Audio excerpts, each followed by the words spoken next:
The old man built. The old man built. The old man built. The old man built.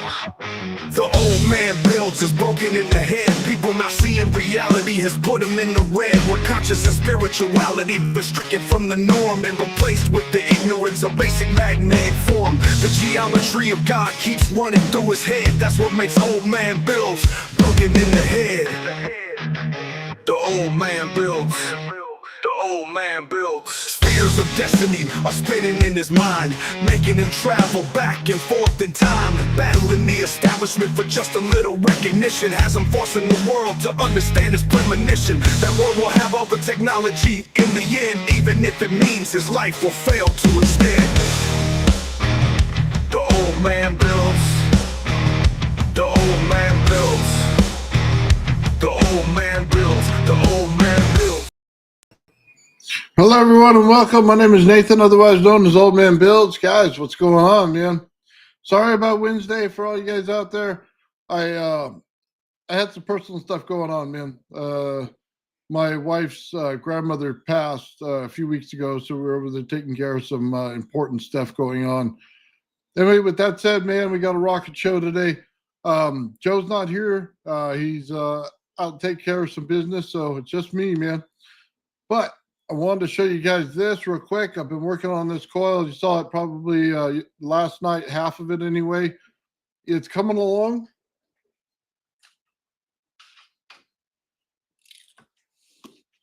Just have it right here on the stick right there. You can see that works pretty good. What's cool about this, man, is that these come off. So this is the primary housing for the winding right here. And they slide inside. So I need to clean that up. But you can see it has one little notch in it. And that little notch coincides right here. So if we wanted to put it back in, we could. And it'll lock right back into it. Here's the cool thing. So where it seams up, now we could put this in on one side where it seams, on the other side where it seams, and then the other two that go on the bottom here, when they lock in counter to this, I can get that in there. Anyway, I'll do it in a minute. If these things lock in counter to this, they'll be able to set this thing so that it's super locked tight so that we can start spinning it. Now, I'm going to use contact cement to put it together down the center of it and get it locked in so it's one shape. I got to take it out like this and spin it and sand every single one of these to make sure they work. What I thought about doing on some of these projects, because you never know your wire size versus what you want to do, is I need to come out with a little tester. So 1 inch by 1 inch tester with some fins on it. And just change the distances in it, and I'll just, put which one has the distance on it. We'll put it on the Thingiverse account so you can print off the version that you want and for the wire size you're looking for. I think that's going to be important, especially if you want to take up doing this this test here, man, on this coil. That coil is going to be awesome. It's going to be bipolar, so one winding all the way down through the entire thing, primary on the outside, and we're going to see if it doesn't work. We're going to throw everything we can at it. We're going to do the ZVS. We're going to do the Slayer Exciter. We're going to put a little AC and DC energy through it to see what happens. As you well know from my last video, coupling fields and things like that. Man, we're going to change everything. So with that said, man, I'll see what's going on with you guys. Hey, just a heads up. My neighbor, Paul, was asking a couple of questions. So what's your favorite live stream podcast besides this one? Either one. Let's see. And then Paul wanted to know what the favorite topic was. So if you guys throw it in the chat, man. Paul's one there and that has a little brown with P on it. That's Paul. That's my neighbor. Really cool guy, man. So let's see. Solid state gravity flyer. Yeah, there's a lot to love there, man. Really a lot to love there. Let's see, geometry coils. Yeah, there's a lot for that. I also get some once in a while for the rodent coil. So those are the next couple things. I have all of the circuitry to put together the cold energy circuit. So I'll be doing that one as well.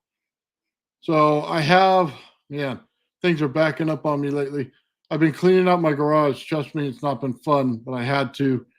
Um, so we have those little switching cap banks. We have the ZVS. I just got to finish a few things on the files on those.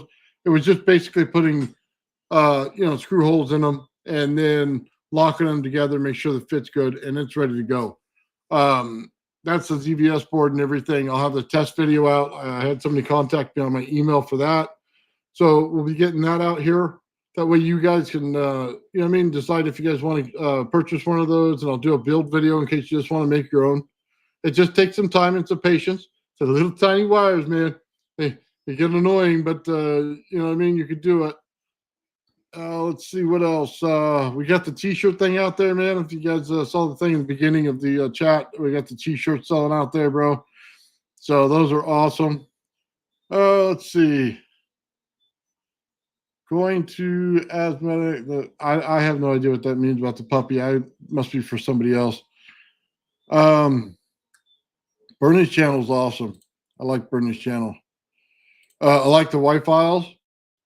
That's always an exciting one. The Wi files is good. That's really a good one. I like to watch Aston Forbes. He gets into some cool stuff, man, in the orbs and stuff. I like that one as well. Let's see. I like Ken Wheeler. I like just on watching regular videos. That guy's so smart, man, and he doesn't use regular physics terms. He's more like in line with what I do, and how he describes gravity and stuff. Dude, we're like 90% right on with each other on that. He just did one about the holographic universe, and totally made sense to me. Way cool. So I love that. Let's see. The goldfish. The goldfish is awesome on that show, man.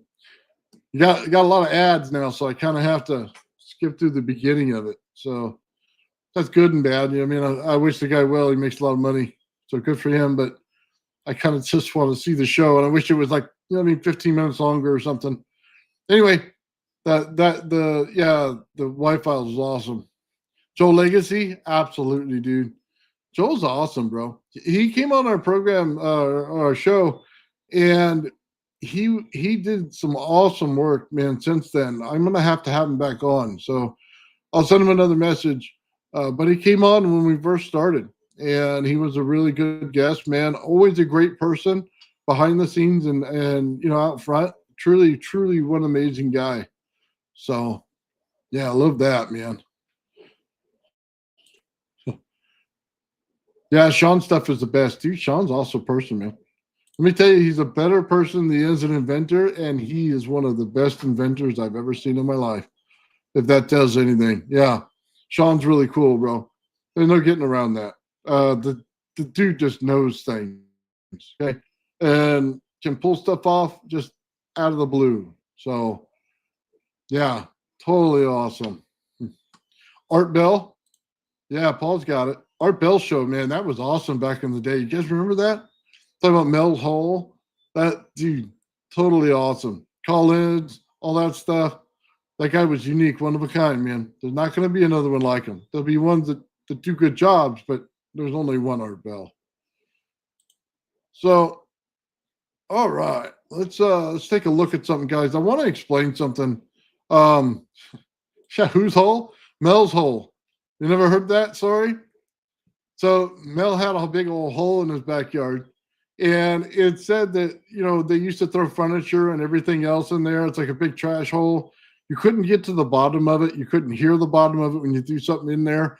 If you threw a light source down there, it would just go dark and you wouldn't be able to see it. So it was like a hole that went on forever, right? Which is right up our alley. We should cover the topic. Anyway, what they started to do was lower things down in there, get giant ropes, lower things down in there and see what was going on. What they found is matter started to change when it went down the hole. You put something in a bucket, it would come up say it was a dead frog, it came back up a live frog. You put down in there some kind of different matter to transmutate. And they did that for a while, and then the government got involved. There's a big thing about it. They took it off of Google Maps, so you couldn't find Mel's hole anymore. I know, we all want to look from space to find his hole, right?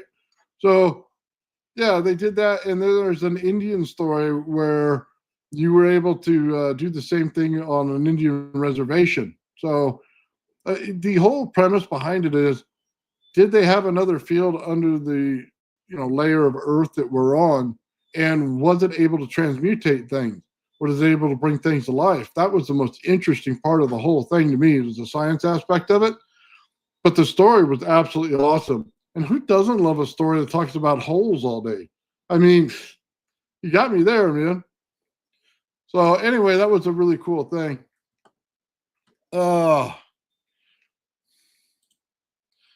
Let's see, asthmatic winding on the cone as a, as in the clock on the top and counter on the lower. Yes, so you start out the winding this way, and it goes around and it comes back out this way. So yeah, opposite on both ends, yet it's the same exact winding.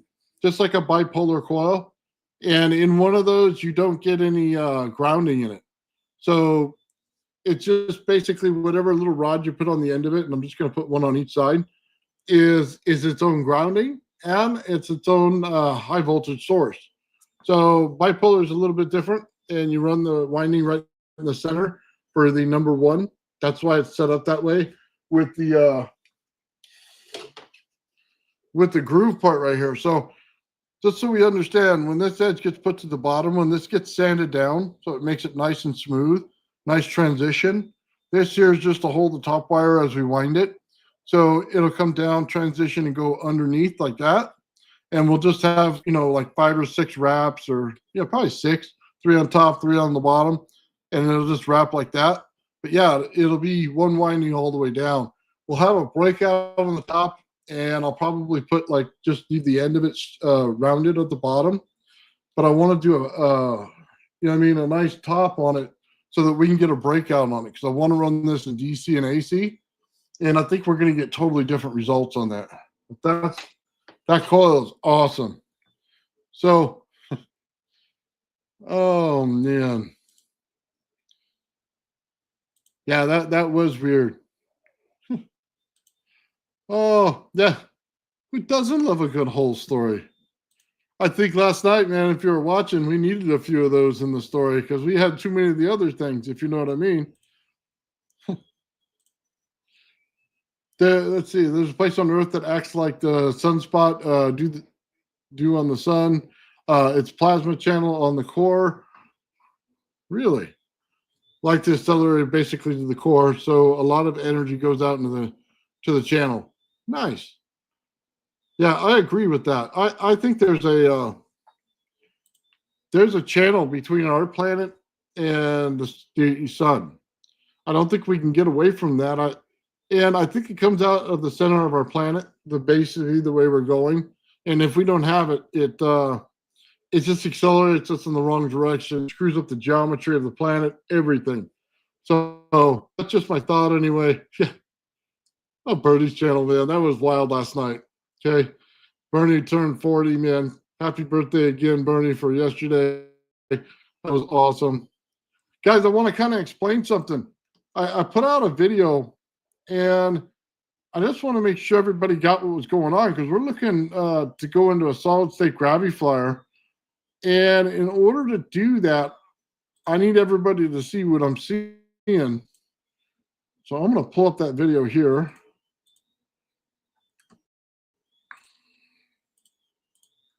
And it also goes with the coils, man, what we're doing now. There is no real sound to it.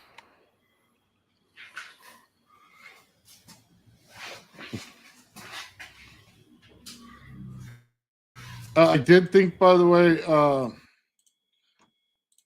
Dennis asked about a threaded insert. Yes. I have insets, which basically you heat them up and they go into the plastic, and you can solder to those. So I was thinking about using one. I just have to drill a little hole in the side or get somewhere where it's a groove where we can put it in there. But I did think about that, and I do like that idea. All right, let's get back to this real quick. So let's just set it up here. I have right now 2 coils. And the primary on the Tesla coil, the big one you see there, the 4-inch one, nothing's going to it at all. It's just sitting there. The number 2 winding on the coil, the one with the red tape around it, now that's just, let's see, I believe it's going counterclockwise. I always wind everything backwards for some reason. But that's counterclockwise. The other one in the inside is clockwise. So basically they're counterwound to each other. So I put DC flyback energy, 12 volts, went into the DC flyback. And that's all we're running right now. We're just going to check the wire and see what properties it has.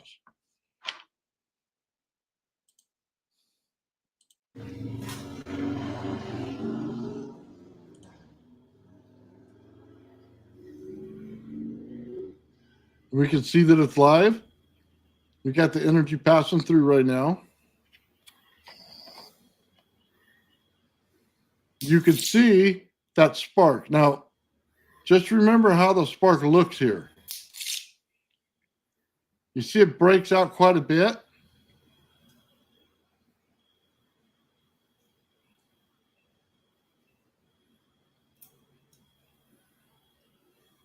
Now watch.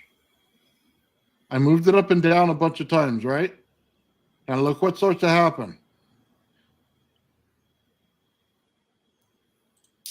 Okay, let's go back a little bit.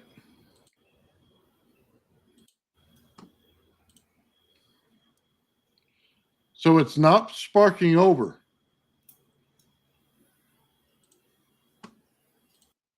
So what did I actually just do right there? And it seems like nothing. I'm building capacitance between the two. Between the anode and cathode, I'm building capacitance in there. That's not going to go away. It's going to stay there. So what you get is a little bubble starting to form in there. You call it Evo if you want, though it's not defined and you can't see it. But that would be the term I would use for it. It's creating a little bubble of energy in there. And then you'll start to see that the top wire starts to avoid the whole thing on the bottom because of what I'm doing there.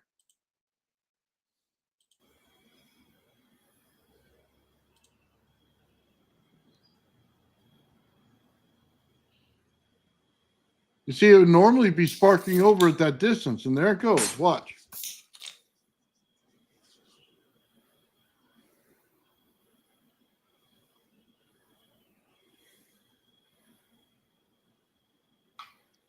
There we go. It's now pushing the other way. It should be sparking right there. But it's not. It's got something in its way.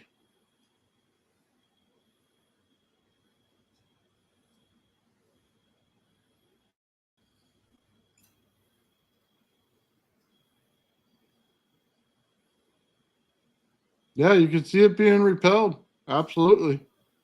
And yeah, it could be building up the RF in it, John. I'm not going to dispute that, but it's the way it's doing it. It may be building up RF, but it's also building up capacitance in that field. And I guess you wouldn't know that until we get to the second video. So you could just go with the building up RF right here. But there's a field that you can't see that's getting in the middle of this and stopping it from doing what you want it to do.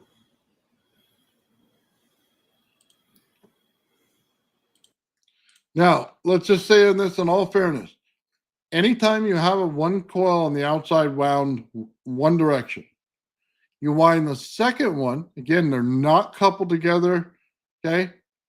They're running a positive DC flyback on the outside and a negative DC flyback on the inside.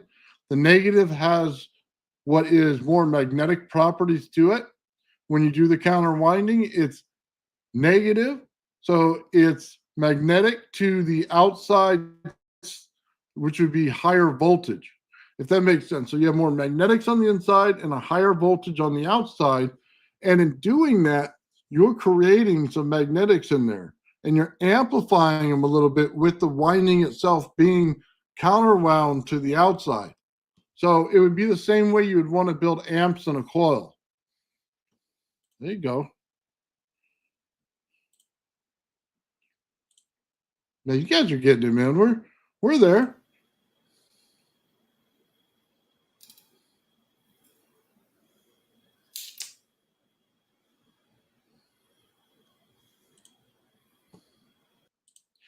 Okay, let's go ahead and let's take a look at the other one now. We have the second video.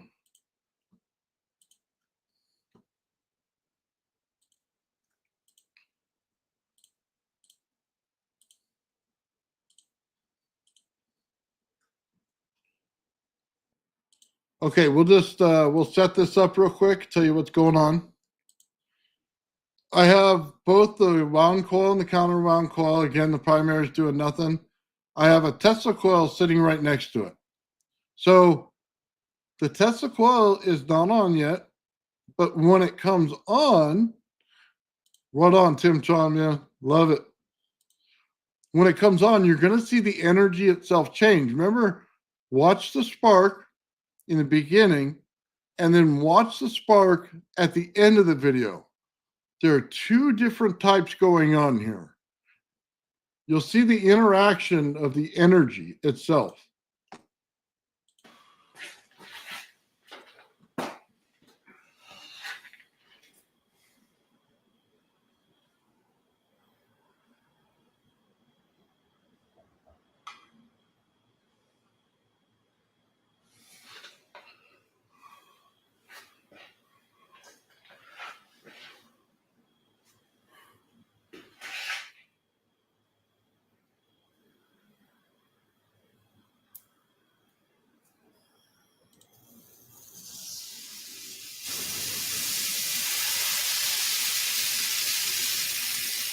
Now you see the Tesla coil is on right there. You can see it, turn it on, check it.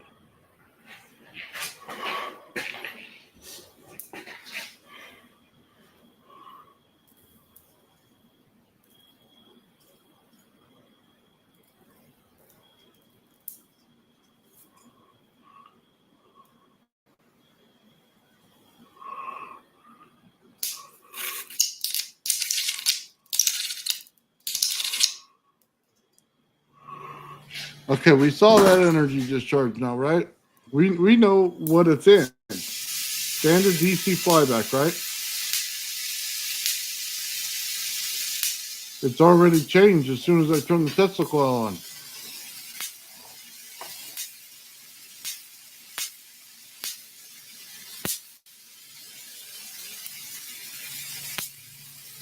You can see it on the winding, man.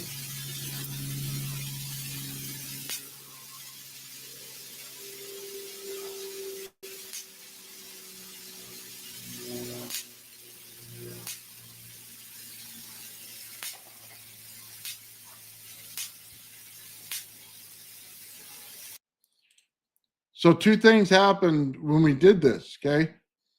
Number one, the Tesla coil field went on. What's going on is the DC flyback itself, I'm actually adding in the Tesla coil to that. It's bleeding into it. It's called high voltage leaching. It's anytime that you put in a stronger field into a weak field, the stronger field starts to leach the frequency into the weaker field. And in this case, it actually amplifies the Tesla coil, amplifies the DC flyback energy with the Tesla coil's energy. So the Tesla coil is acting as a neutral, but it's acting as the volume of the neutral. So as the neutral goes in, it takes the negative and positive of the DC flyback and it amplifies it. The other switch that's going on is we see the voltage change. We clearly see that we have two different types of breakouts. One breakout, DC flyback, no question. We know that field all day long, right? The second one, when he sparks over, you get that from high voltage taser modules. Or if you use an AC flyback with a voltage multiplier, you get that same exact thing. You start to get the high voltage hiss. That started first. Then you get a capacitance spark. Anytime that the capacitor has to build up and discharge, you're going to get that spike in it right there. So we knew we changed the energy right there. Now, we're only in 10 volts on our Tesla coil. We're in 12 volts on our DC flyback. This isn't a monster amount of energy by any means. What it is the interaction of what's going on. When I'm pumping the wire up and down, remember I keep telling you about the physics. You take a voltage, you put it in something, you put it together. Not touching, then you pull it apart. What happens? It amplifies the amount of energy between it. So if I'm going like this, what am I doing? I'm amplifying the energy. I'm taking a field bubble and I'm building the energy inside of it. Now, this is important. So let me remove this to just talk with you. It's important to understand what I was looking for here. Let me just tell you how the gravity flyer actually works. You have a negative on the bottom, which is the magnets, right? They spin, they're shelled, so they only go up and produce eddy current to the center plate. Now, you get a top, and that's going to be hit with negative energy from the negative side of the DC flyback, which is magnetic. It is not high voltage static like the top is. It's magnetic in nature, but it's still at a higher amount of energy where it can fly a little bit off the disc, okay? Anything in rotation like that, you're going to get something that sprays out from it. Now you have this bowl that's under this thing. It is the grounding of this thing. It's under it like a bowl. Now let's go to the top of it. We have positive. It builds like static. It throws it everywhere, okay? It starts to build out. If you leave it uncontrolled or put too much into it, you'll static your whole room, okay? It flies out off the disc, does not stay charged. Why? You have aluminum plates. Aluminum plates have eddy current in them. They will not allow the charge to stay on it for very long. If they were something that was different, if it was brass, or if we turned around and we put copper into there, what they do is they absorb the energy into them and it stays in the plate. Not aluminum. Aluminum has eddy current. That's why we use aluminum. That's why we do not use other materials. So now we look at it. The people that look at this and they say capacitor, they're thinking bottom plate, top plate, middle plates in the middle. It's just a 3-plate capacitor, right? The problem is it's not. See, the grounding is why I call it a ground, because it's a floating ground. That's what the magnetic is. The center of our Earth is magnetic, okay? It's probably a dielectric being spun as a magnetic field, and that's what creates the grounding. So if we know that, we know that this is a ground. We know that the 2 plates that we need to look at is the upper plate and the center plate. Now that we know that, let's look at our test again. I took the wire and did this. I'm building up the energy. As long as it doesn't spark over, it continues to build. Now, you could say it's an RF build. You could say it's a capacitance build. To be honest with you, until we see the fields with our eyes visually, we're not going to be able to tell. I prefer to think of it as a bubble, okay? But you could do RF fields just the same. The problem is, okay, you go like this, and it builds up capacitance here. So now we got to understand this. As soon as we turned on our Tesla coil and we started interacting with that field, what I do, I closed off the entire gravity flyer from the outside. I eliminated the outside gravity from it. I made it a bubble unto itself. Now, the high voltage going everywhere on the top sprays around, goes underneath the little bubble that's the negative.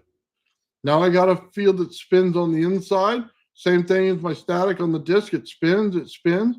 What happens in my stagnant Tesla coil field?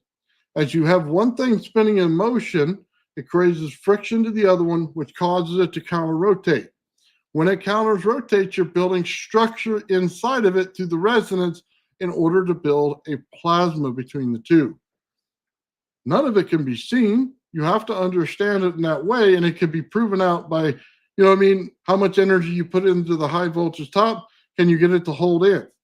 Tell me, you'll notice the difference if I take off the Tesla coil, because I'll shut off your computer all day. It happened to me billions of times. As soon as I turn on testicle, all of it goes away. All of it. It's being held in. It won't allow it out. Now let's get back to the test. We're looking at solid state to go into. So what do I know? I know right now by moving that top, I'm building capacitance. I also know the way lifters work.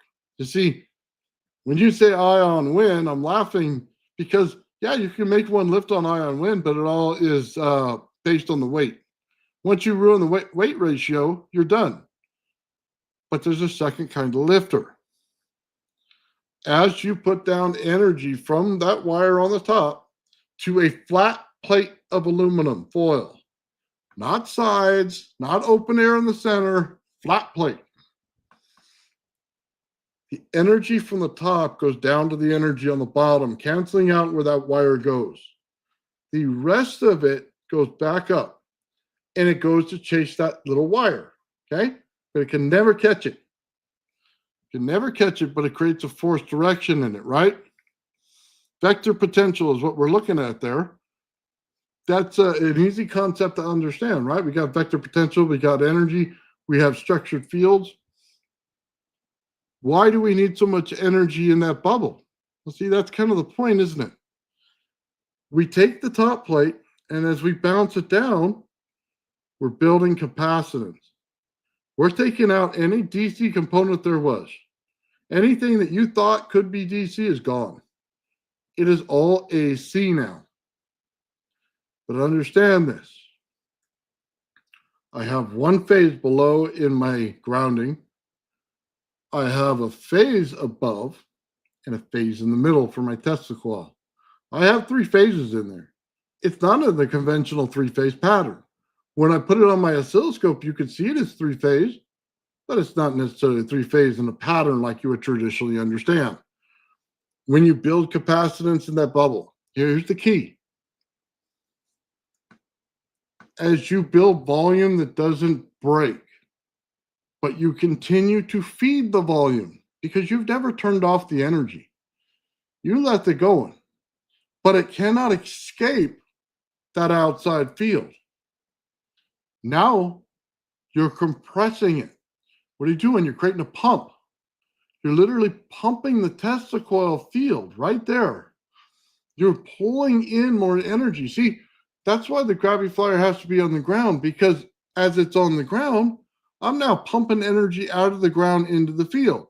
If I'm pulling the same type of energy that the Earth uses itself for its own gravity, what am I creating? I'm creating gravity inside the craft. That's the point here. I've already blocked it out. Now I'm just pulling it in. That pumping of that top plate, that top disc, right there is what's causing it. So do I need a piezo buzzer in order to get to the RF fields in between? No, I don't. I have to understand the concept in another way. If it's RF, it's still going to bend when I move that top disc, isn't it? It's still going to build what I want it to build. It doesn't matter if I'm touching the RF field on it itself. What matters is that energy level bend but don't break. Do not let it spark over. This is why this is so much understanding here just in that little test. I proved I could do it in solid state. Here's another thing that you probably don't know. The original gravity flyer was covered on that center plate with oxidation. Oxidation will not allow something to spark over to it. It blocks it from sparking. We use the same effect in transistors. We put that oxidation layer in there between the base and the emitter and the collector. That right there has that oxidation layer in there. They use it so it doesn't spark over prematurely. We use it in this craft in the same way. You have to spray the daylights out of that center disc on the top. You need a bend but never break. That's what you need. As soon as you spark that over, you've lost it. That energy is now dissipated. It's used. See, we never want to use the energy. We just want to move it. That's the whole point here. We're just moving the energy, but we're not stopping pumping it in.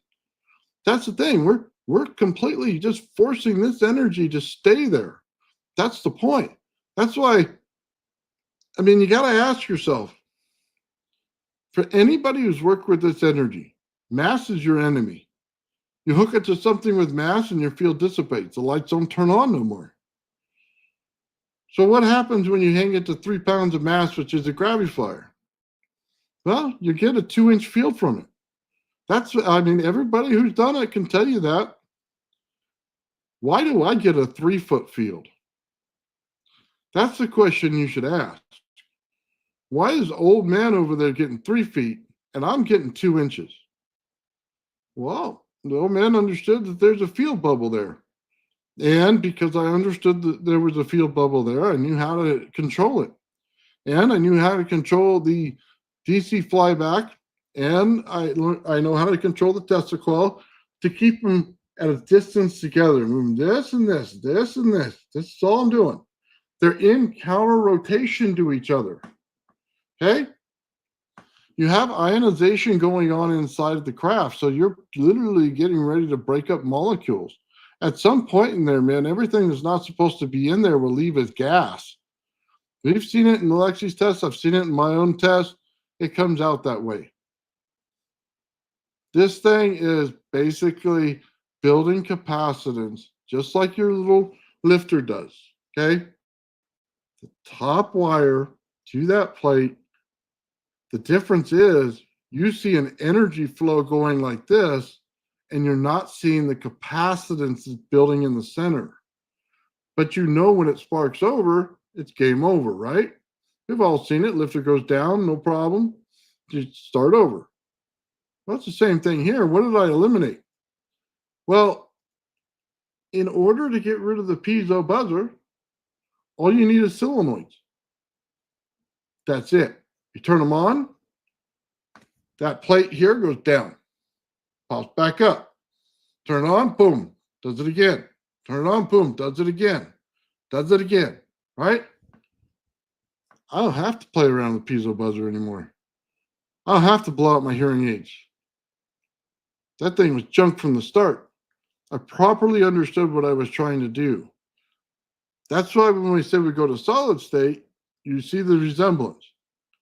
I turn on the high voltage. Okay, I got positive and negative. I know which one's grounding. We can see it in the center coil as it's counter around to the other one. We get a magnetic field. We saw it repelling. Okay. We also saw it try to attract it a couple of times as it tried to pull the wire to the other one when it wasn't attracting. So we understand we had some kind of, how do I want to say this, charge state going on between them. Well, that's kind of the point too, isn't it? The center plate goes into a charge state. If you change the charge state, it's always positive on the top because you have positive high voltage. So it means there's a positive charge state on the top of that center disk. But what happens when you start pushing it? Well, that center plate's not going to take it. It's going to push down a little bit, isn't it? Well, as the center plate goes like this, what happens? The charge state changes. It flips. Now the entire craft is negative, pulling against the one positive, which is exactly the way your lifter works. That's why we look at it in a solid state that way. We know we have interaction with the Tesla coil. We have it to the high voltage. There's a resonance between the two. We know the motors are in resonance together. This thing, man, shakes like crazy when it's in resonance, right? It's a mechanical resonance. But when we don't have it in resonance, it sits still and does nothing. I've been accused many times of this thing being out of balance. Hey, man, it's out of balance. It's just going like this all day. You're out of balance. Well, let me just turn the motor a little bit. And it goes right back in balance. What am I doing? I'm putting an imbalanced state. To you is the way it looks. To me, I know I'm putting resonance between the two because there's only one spot between those two motors that make that. Having control of each one allows you to do it manually without having to wait for something to happen. You can set them manually. They get in resonance together. They create a vibration in the entire craft. That's the way it's supposed to work. But let's go back to the voltage. Remember, I told you it changed. You see, when you go to gravity, it's a off DC, not an off DC. It's acts like DC, looks like AC, but it's neither. AC and DC are man-made. This thing is working a bit different. Again, it acts like DC. It looks like AC. That voltage you saw at the end of that video, that's an AC flyback band with a voltage multiplier circuit added to it all day long. Builds up, charges out, discharge. Builds up, charges out, discharges. Exactly what you're going to get. You saw the first spark, total DC spark. Okay, no getting around it. Know exactly what it is. Seen it a million times. Yeah, we're building something different here. It's understanding those fields, man, is why I went ahead and said, all right, we can go to solid state and, we'll continue to run the first one. But now we know what we're doing. We've identified every part of this thing, so it's okay. It's okay to do it. Now, do we have to do a geometry coil on it? No. We could do different coils in it. I mean, it's not terribly difficult. We can do different coils, but we have to have non-canceling fields in them. Geometry coil was just an easy, fast way to get there. We can do it with other coils. Now, understand this. We just talked about that, right? What if I introduce this into the center? You see, this is Otis T. Carr all the way. If you guys understand Otis T. Carr, then you'll understand where this came from. Okay? This is a general idea that they came up with. You get a counter winding in the coil. You get a center right here. So you're going to get a magnetic down here. You're going to get a static up here. You're going to get the benefit of going the rod through the center as you do it here. All your fields are there. As soon as you hit the thing to amplify the rod in the center, what happens? It starts to push out the field this way. If this thing is in rotation at all, that field comes out nice, right? So it's in a rotational field around it. Because of the windings themselves, this thing's going to have a rotational field in a high voltage positive. You're going to have a high voltage negative, which is magnetic. It's going to be on the bottom. When they show that thing on Otis T. Carr, the OCTX1, they're showing you at the bottom it's a DC motor layout, right? That's because they know it's magnetic. And then under that, they're probably rotating magnets, or they're rotating resonators, if you will, which would be just basically the solid state version we looked at in a real miniature form. That would be my guess to do, okay? But just understand this. It's all going to be the same thing. What they did in that craft is they built capacitance and capacitors all around that center disk. In the gravity flyer, that's what we're doing. We're building up capacitance. We correctly understood in a lifter itself the right thing to look at. The wire, the plate, the capacitance in the middle. How much energy is there? I don't care if you see it as RF. I don't care if you see it as a bubble. How much energy is there? What is the volume of energy in that area? That's what you got to know. There's where your calculation begins and ends. You have to know that amount of energy. How much is filling up? Can you let that energy out? Is it leaving? You see, a lot of people don't understand that. They look at a meter and they say, wow, there's this much energy there. Well, yeah, but if it's spinning and a discharge is setting off your computer, you're not holding any in. You just keep blasting it out. When you put it on another field and it holds it in, what are you doing? Well, that's kind of the point, isn't it? You're filling up energy inside that zone and not allowing it to go anywhere. As long as you don't discharge it and use it, you're good. You're building a capacitor here. When you build a capacitor, it's charged until you discharge it. But what's the difference? The volume is set by the size of the field that I produce for it, not by the little device I put it into. That's a total understanding here. That's why we can go from one state to the next and figure it out, because we know which parts were important in the gravity flyer itself. Does it have to be, different weights or anything like that? No. If the entire weight of the craft is going up and looking for the other side of it, that's all it needs. Now, like there's some physics terms in this, man, that I can use, and I don't use them because I'm not a physicist, guys. So I know a lot of people get on me. You say field flip, you say changing energy. When you look it up, it asks you what a field is. They say you produce a magnetic field, you're producing a high voltage field, and I'm just sticking to that common language right there. Okay, don't need to go any further. Like I got someone who tells me in Steinmetz all the time, what's a field? And I go up to look at Steinmetz, and there's his lecture right there that he did, and he started talking about fields. I mean, I don't know what people want me to say, to be very honest with you. I just know how energy flows, and I know when it changes because I can visually see it. Okay, I can see this energy changes. I can see when there's more volume of energy. I can feel it as I stand next to it. I know when I'm affecting it, when I can affect it. I know when there's static in the air, or if it's magnetic, immediately when I go next to this thing. I know when it's in a good harmonic. Okay. Not a problem. I've done tests, man, where I've taken that gravity flyer and I whacked the different daylights out of the center plate, right? And I'm producing more energy out of it. And I'm over here dumbfounded, at the time going, man, why is it producing more energy?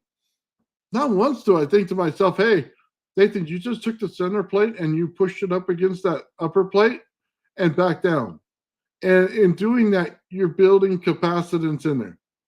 Did I think of that? No.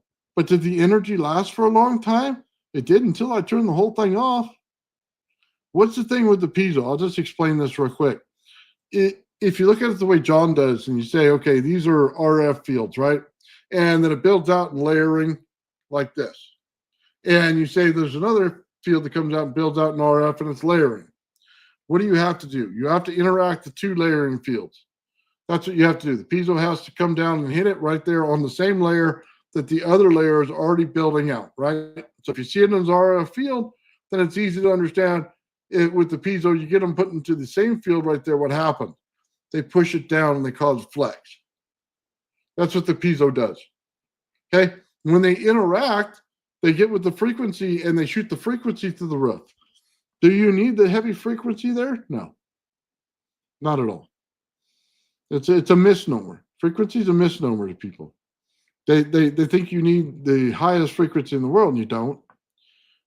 You need two resonant frequencies, and you need a pulse frequency or a beat frequency between them in order to pull this off. That's why you have the motor set to a resonance frequency. You have your high voltage and Tesla coil set to a frequency, and then they resonate with each other. And then between the two, they create a beat frequency of their own. Beat frequency acts like a pulse to this whole thing. It bursts out, bursts out, bursts out. Remember Tesla's earthquake machine, right? He's got water hammer, he's got steam hammer, right? They're building it out and they allow it to grow each time they do it. This thing on the outside looks like a weird golf ball. If you actually could see the field, that's the way it would look. Like a weird golf ball, little indentions and things like this, all the way around this whole thing. That's the way it builds out. It's not some perfect field. That's only in a lab, man, when you have a controlled environment. In nature, it doesn't build out that way. So I was watching people talking about coherence and incoherence, and they couldn't say resonance if it saved their life. They have no idea. I mean, we saw it with Sheila. We saw the resonance of what it does and how it builds out. But that's exactly what it's going to take to do this kind of stuff. You have to be able to know that stuff. You have to know that the resonance is how you shape things. And if they're not coherent to each other, you can't build every leaf of the flower. That's the important part here. If they're not coherent to each other, you can't build every leaf of the flower. If you're using the new frequencies that they use, which is 440 versus 432, they'll have incoherent fields all the time. They'll never work together. You have to use ones that will. And I guarantee you take the motor and you get the frequency from it that it is in resonance, not what it is normally, but what it is in resonance.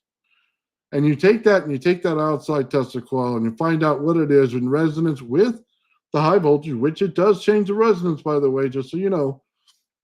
They will actually work in a coherent way in order to build out a field pattern.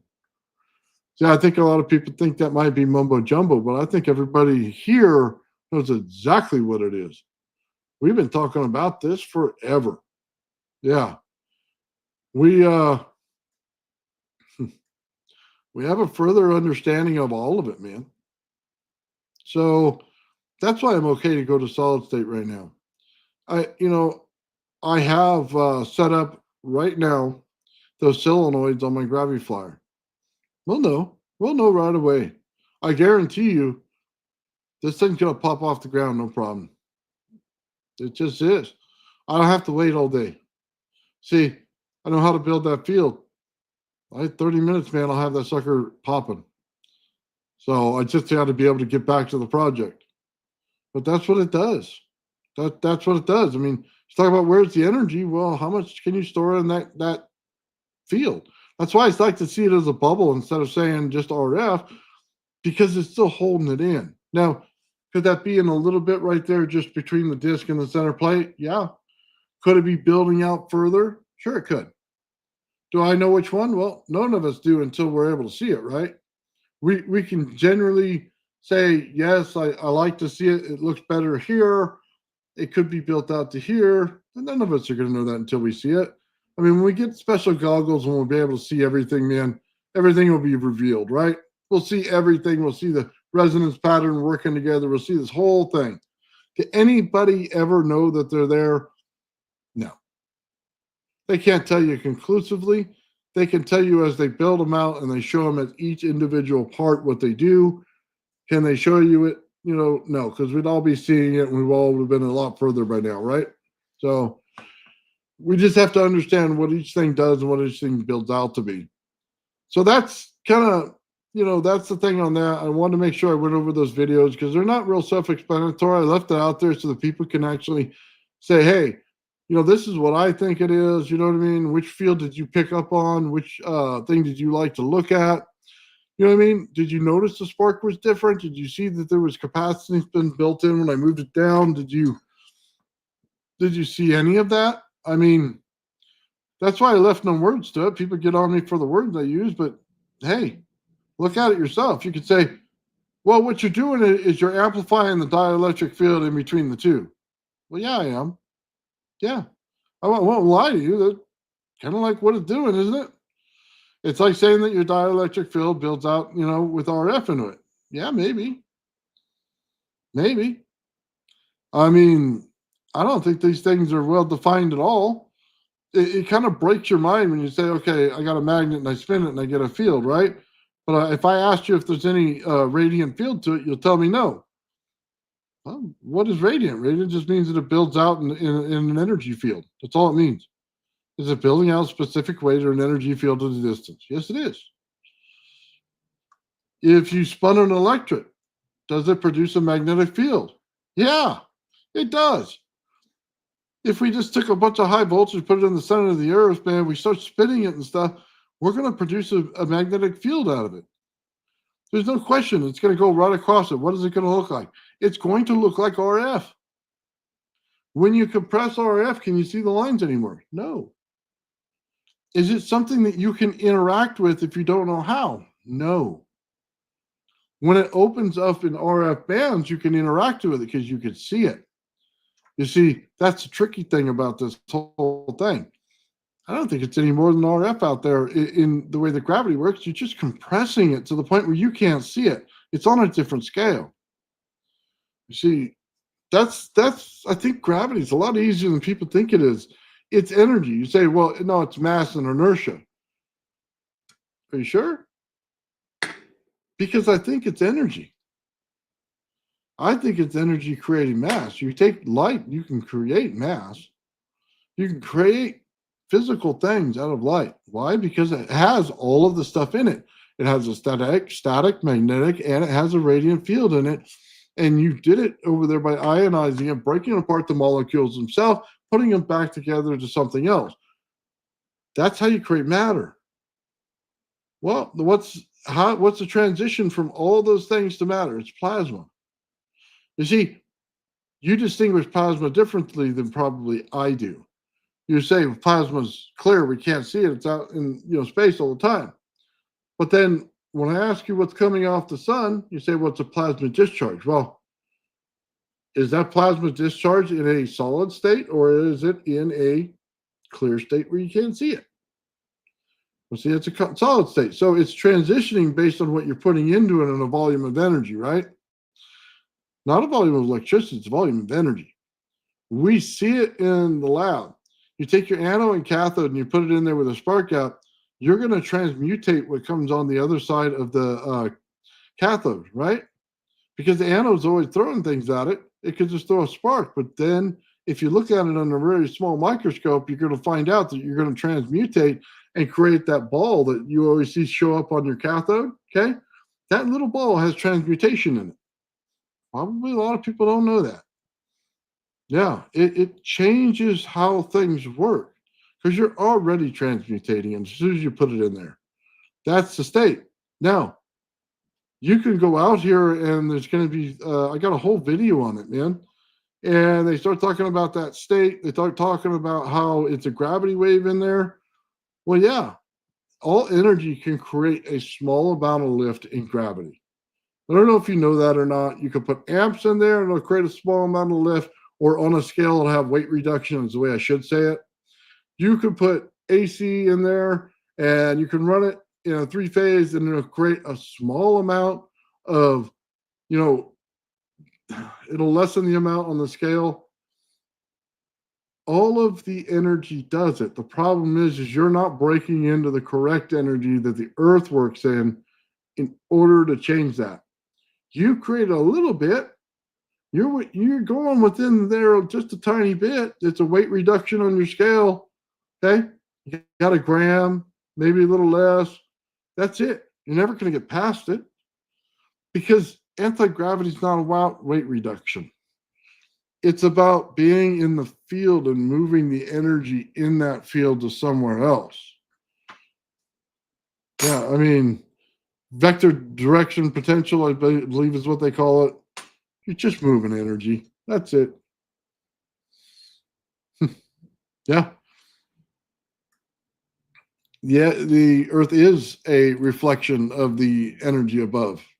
That's right. A reflection of the inside versus the outside.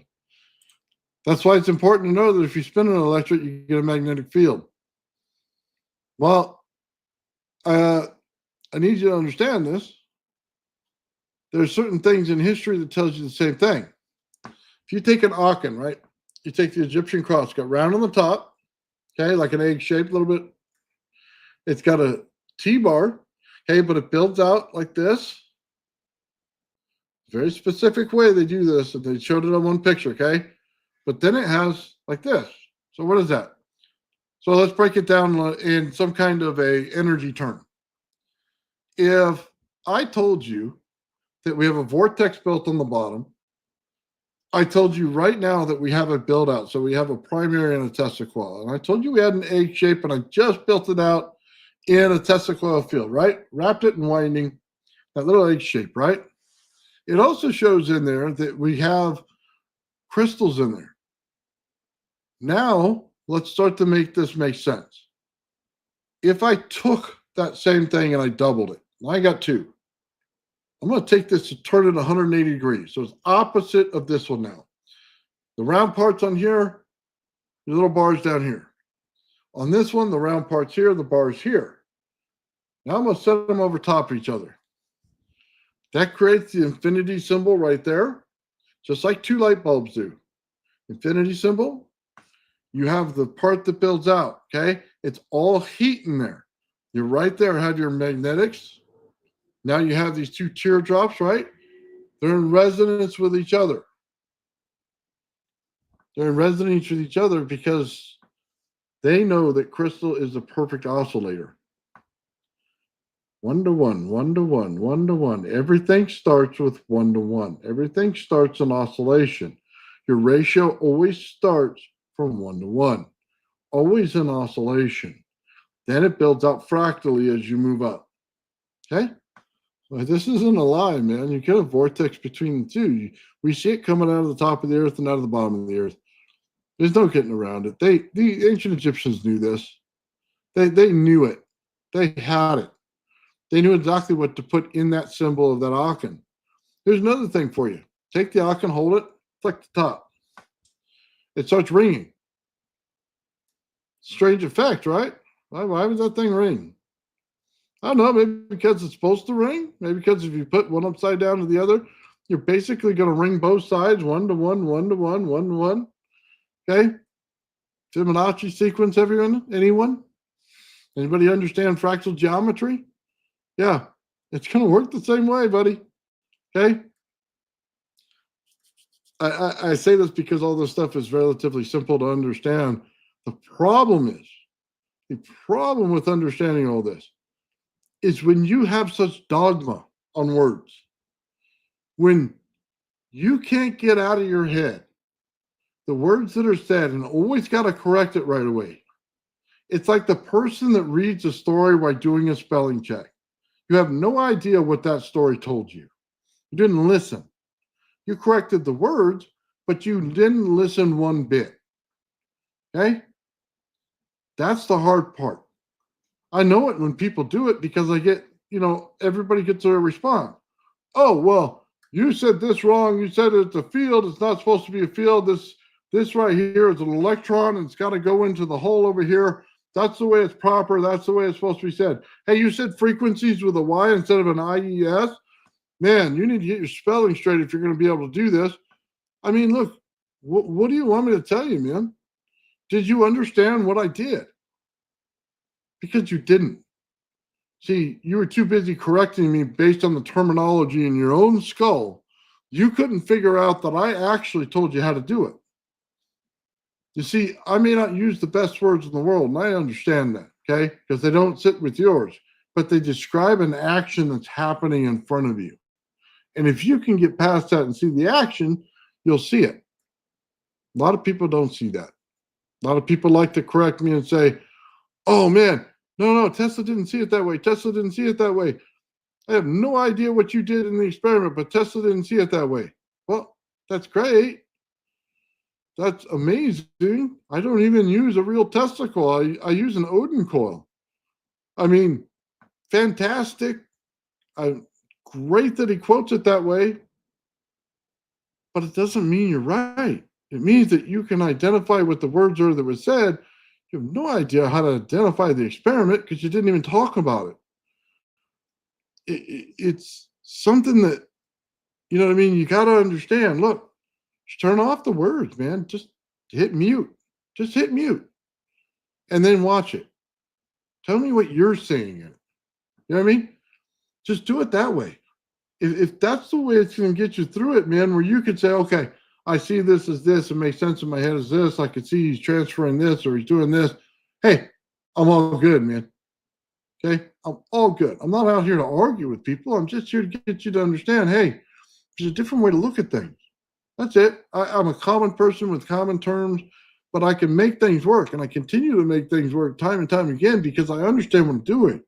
Okay? That's it. Terminology, like I always told you, and I said from day one, I leave that up to the physicists, man. When I'm done, they can write all the physics they want, all the math, have the jolly great day. Not my job. My job is to make things work. That's the way it works, man. That's just the way that it works. Yeah, when you're building this stuff for anti-gravity, just please understand this. I put a video on my Patreon account, and it speaks specifically to this. If you wanted words and you wanted the correct terms, they're all there. They're all there. See, we've been doing this for a while. You see, physicists already should know this. They, oh man, what do they call it? Sapphire experiment is what they did, and they're basically showing you how fields build out and how electrons behave negative and positive on the anode and cathode and how it transmutates. All of this stuff. Here, I'll tell you what. I will drop a video link because I think it's that important for you to see it in the description.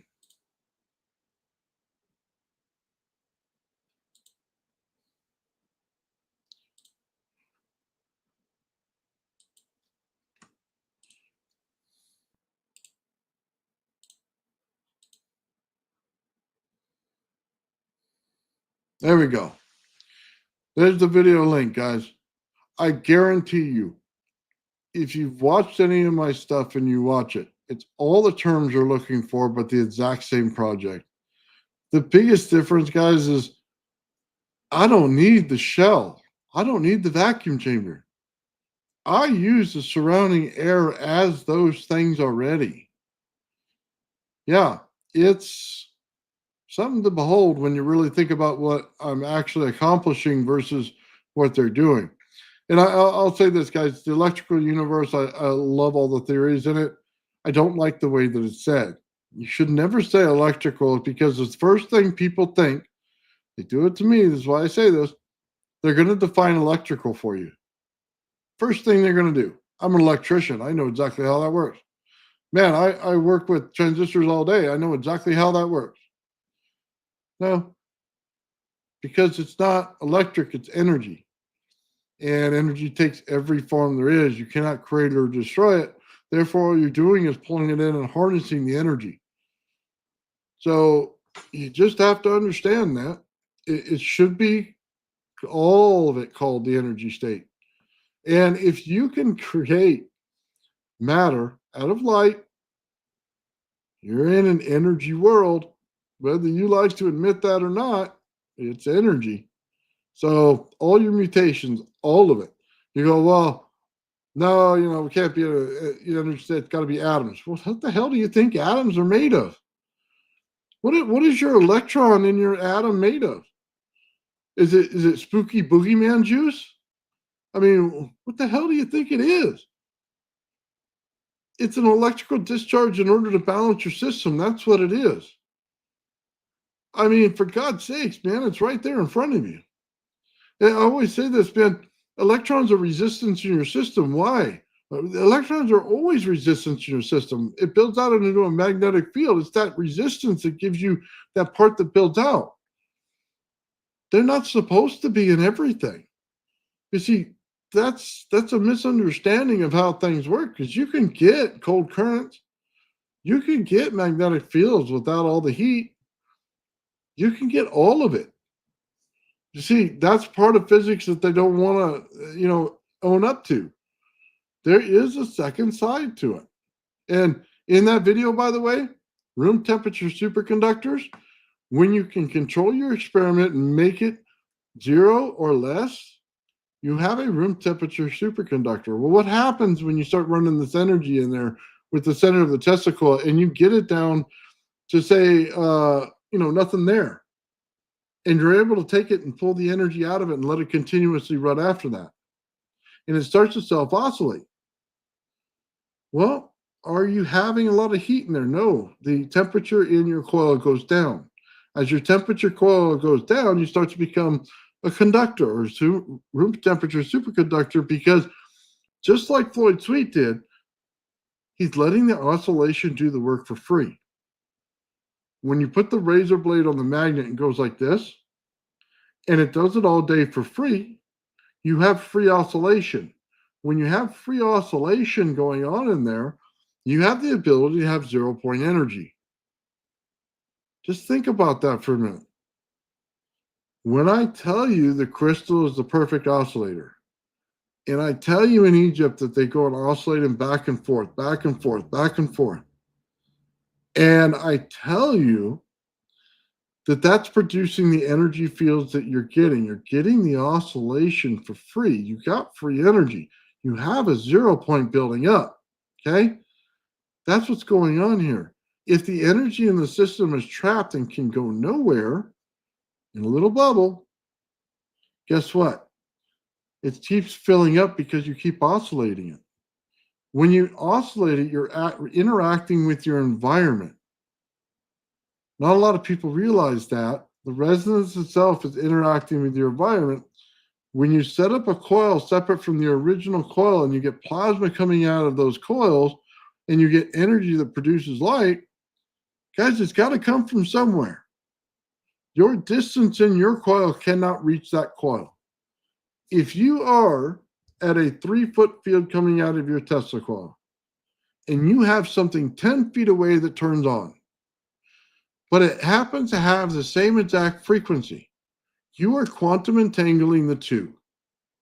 You are saying that by resonating this, the two parts in resonance here, that frequency in resonance, not the frequency of the coil, but the frequency in resonance. And I have that frequency over here in a separate coil that's too far away to work on anything else. You are quantumly entangling that with resonance. It now will turn on and start producing energy. You can add as many as you want. You see, that's the misunderstanding here. I don't have to just add one. If I had 50, I can add 50. Okay? I have each one set in the winding as the frequency. There's no energy going into them. The energy is being pulled in by the environment itself. All you had to do is match the frequency. Therefore, the frequency must be the one that sets off the entire thing. The one thing that entangles it is that frequency.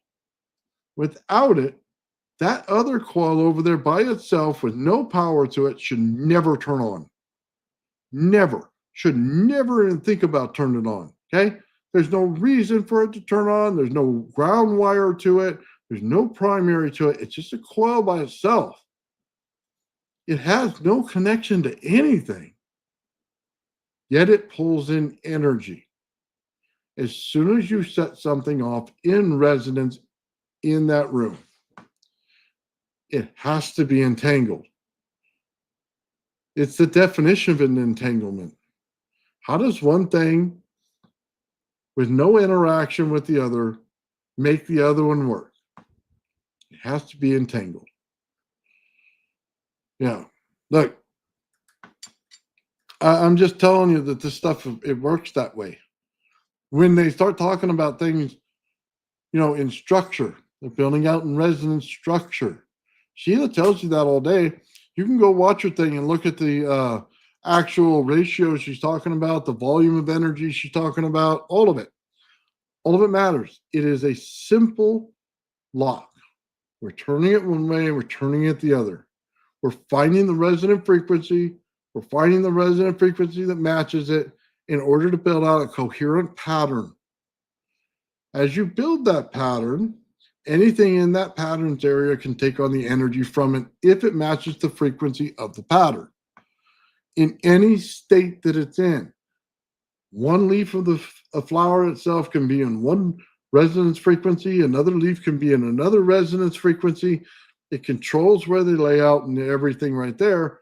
But then you can control multiple coils around the entire room if you could get multiple frequencies out of something. Resonance is the key to everything.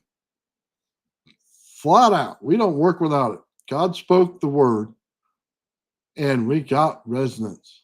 Okay? It's the first thing that ever happened. You have to get the frequency, but in everything that has anything to do with the holographic universe that we do live in, because everything builds out in dimension, it must be a 1-to-1 ratio. You must start your Fibonacci sequence with 1-to-1. And all that means is everything's mirrored. Let's go back to the Egyptian cross.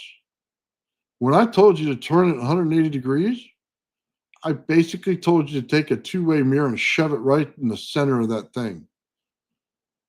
Because you'll see it's mirrored, just like Fibonacci, 1-to-1, 1-to-1. You got to start with 1-to-1. You have to mirror it first. Okay? Got to get that frequency. Got to get it mirrored. Now you have resonance. That's the key. It's always been the key. So that's why string theory is all about strings. It's all about resonating frequencies. It's all about it. Okay? Quantum entanglement doesn't happen without resonance. It doesn't. Sorry, hate to burst anybody's bubble out there and how you think it works. This is how it actually does work. You can produce this over and over and over in a lab again all day long. That's the way it works. I'm sorry. Not using the wrong word here. I looked up the definition. I know what it does. What does it also mean? It also means that you're not producing energy. Think about it. This coil is sitting over there by itself doing absolutely nothing. No work is being done whatsoever. You set off energy in one coil. Where the hell is the other coil getting the energy? It's out of the energy field. You could take a different coil, okay, and another frequency, pick any one you want. You just don't pick that exact frequency. Pick another one, any one you want. It won't turn on. It won't. It'll sit there looking at you like you're stupid, okay? It just won't turn on. You put the right frequency in, it turns on, okay? Now, where did the energy come from? You can't tell me it's from the first initial coil because it's not. Where did the energy come from? The resonance itself pulled in the energy from the environment. It is the key factor in energy. Now, this is on a very small scale. I'm pulling in the energy from the environment. That's how I know it works that way. It has to. It's not grounded. It's not doing anything else. You can't tell me it's anything else. It's just wire around a coil. That's all it is. I mean, does a PVC pipe have magical powers? Did we get the dusting fairy that came over and sprinkled her little wand on it? No. We used the science available to us, and it said this thing's pulling in energy from the surrounding area. Now we know how it's working. Okay? Now we can do it with multiple coils. What happens when you have an energy level through the roof? Okay, we have the energy of the earth. We have the energy of the sun. Okay?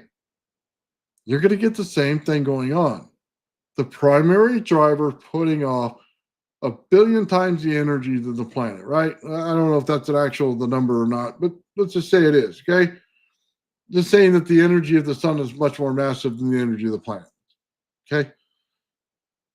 It works the same way in resonance. The primary driving coil has way more energy than the one sitting off by itself.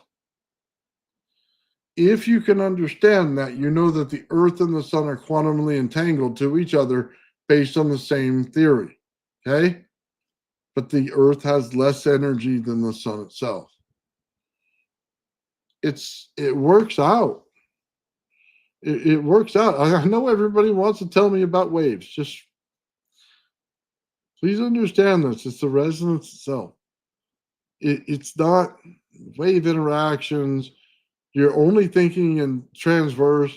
A Tesla coil is transverse and longitudinal at the same time. Therefore, it builds out in scalar. And when it builds out in scalar, it works on that principle. So we can just turn them out all day.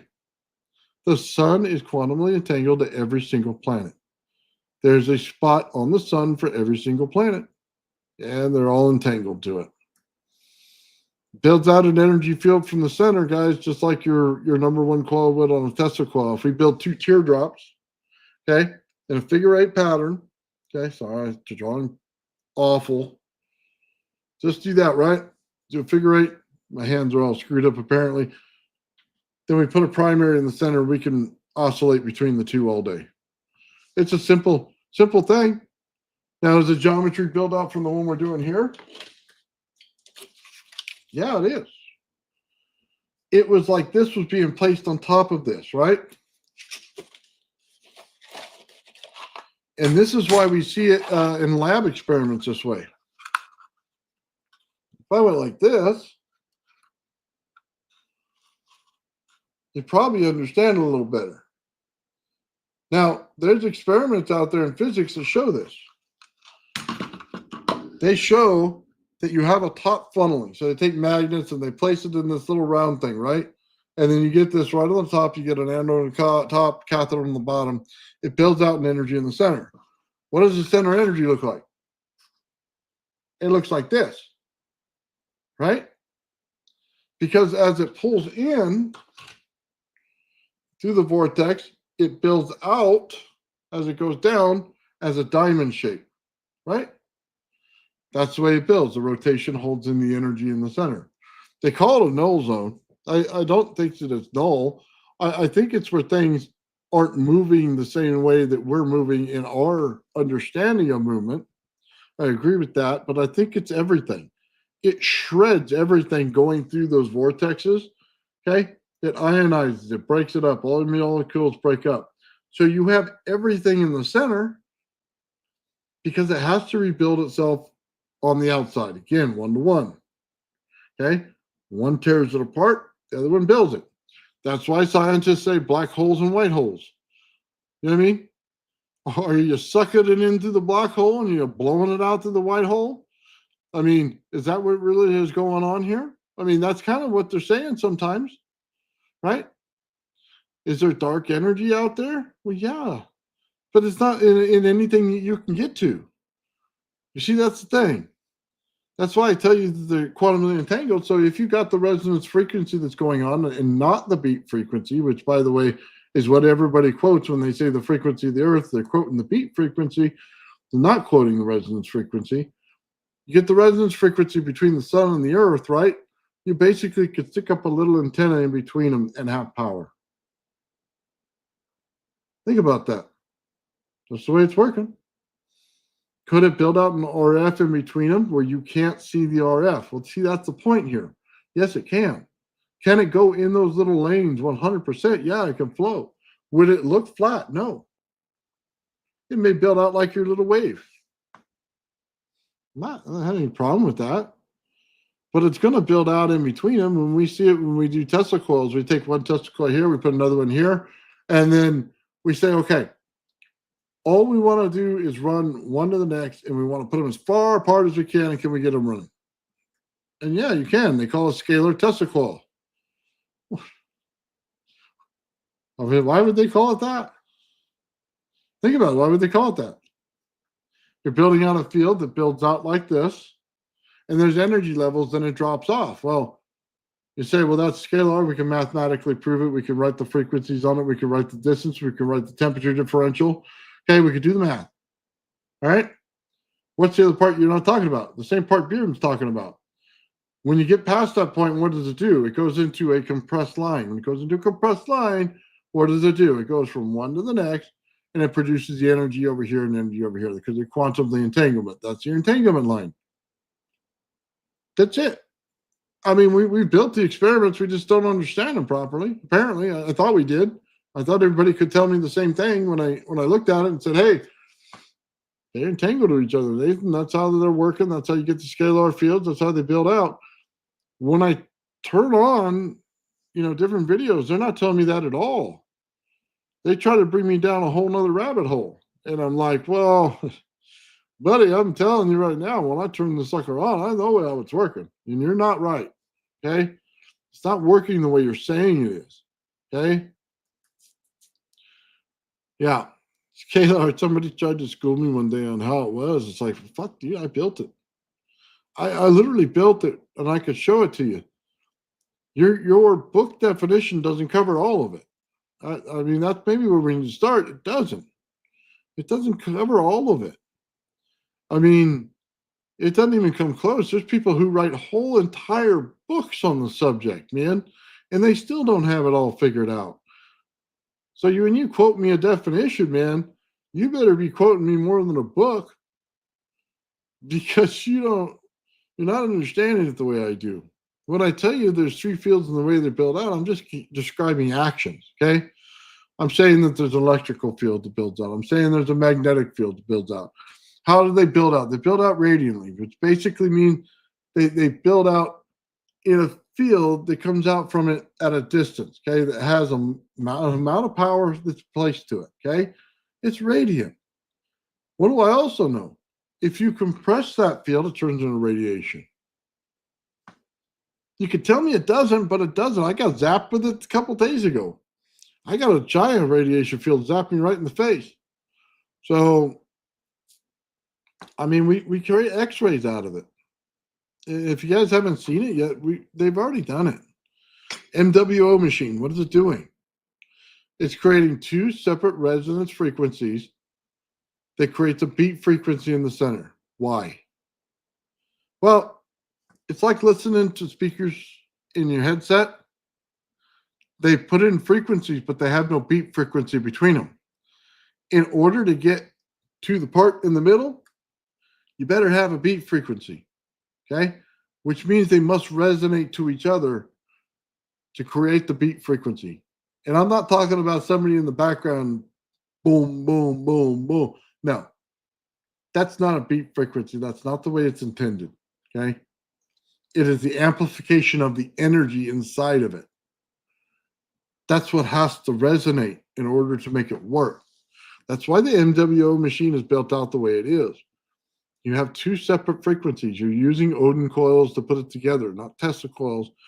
They're much different. And I guarantee you, if you walked over, you know what I mean, oh man, anybody, Eric Dollard, you walk over to it and ask him, here's my Tesla coil. He's probably going to look at you funny because you're not actually showing him a Tesla coil. You're showing him an Odin coil. And he knows the difference. Okay. And when he builds out the MWO machine, why is he building it different? Why? Because they're Odin coils. And I don't think he calls them Tesla coils at all, unless he's just referring to the commonality of them, what they are. But in his mind, he's telling you right now, they're not the same. Not at all. Okay.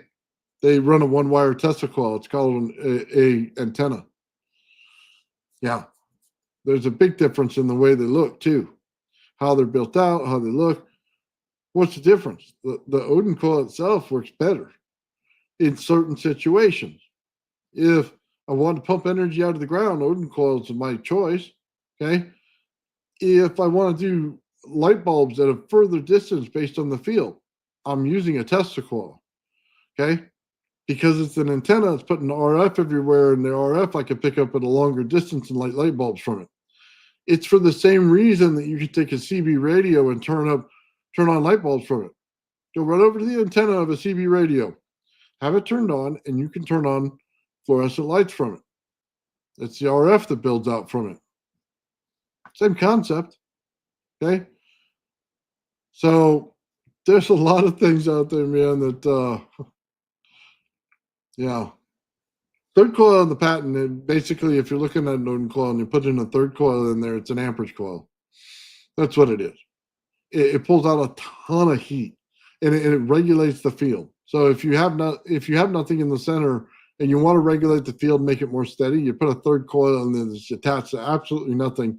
It stops your body capacitance from interacting with the Odin coil itself. Okay. It acts like putting a core inside of it that has nothing to do with magnetism or any metal or anything like that.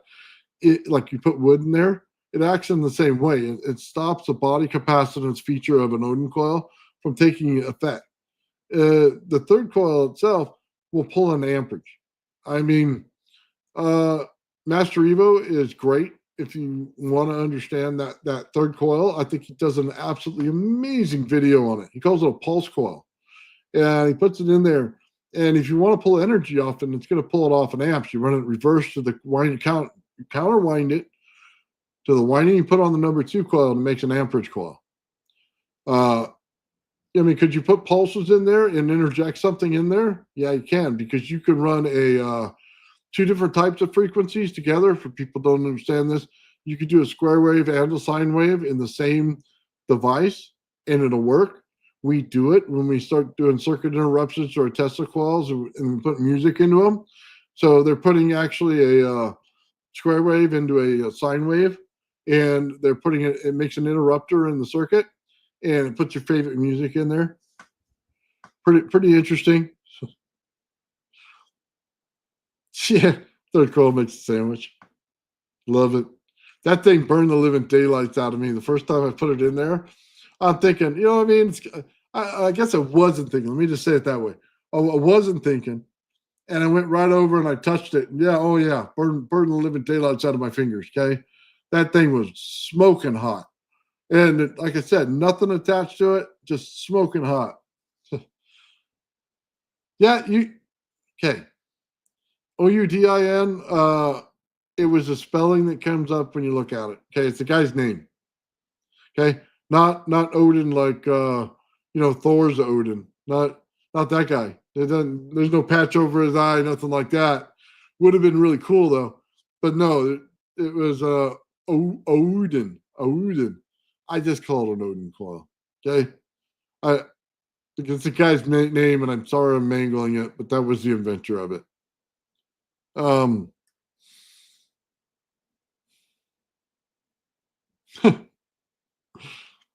Yeah, no, it's the same one. We're talking about the same one. I wish they would actually go deeper dives when they talk about Tesla and stuff, and they don't. Because if you can distinguish the difference between the two, what you're reading in Tesla's patents based on the way his works. So then you build the way his works. Well, yeah, it's changing the amount of energy that goes into it, how much you could put in the actual winding, stuff like that. All of it changes. It makes a much different coil. And when you get into an Odin, or I'll just call it Odin, guys. Sorry, I won't. I probably mangled the guy's name enough. At least it sounds cool. Odin coil, right? You go into it, it produces different fields. We're creating a pulse on the outside, an impulse on the inside. We're decoupling energy at the same time as we have a system that is a closed system. We're creating an open loop inside the closed system by putting the rod down the center. And it works on an impulse instead of a pulse that comes out from it. And it changes energies. Yeah. And you say, well, man, an impulse sounds great. It sounds like it pulls in, right? Well, yeah, that's why I tell you it builds a field bubble on the outside in order to pull in and hold in your static electricity, because it's built on an impulse. I'm not building something that blows away. I'm building something that pulls it in. Yeah, there's a difference there. So call it what you will. Like I said, physics people write physics papers. I don't. It's not my job. So I'm just an old guy in my garage, man, who actually builds out the stuff for real. So that video I put up there, man, I'll put it out again. Okay, just so you guys have it. It might be something that if Bernie or Joe wants to come on with me at some point in another video and they want to review it with me or something, I'd be absolutely awesome to have them on and check it out, because it's definitely worth your time. Let's see.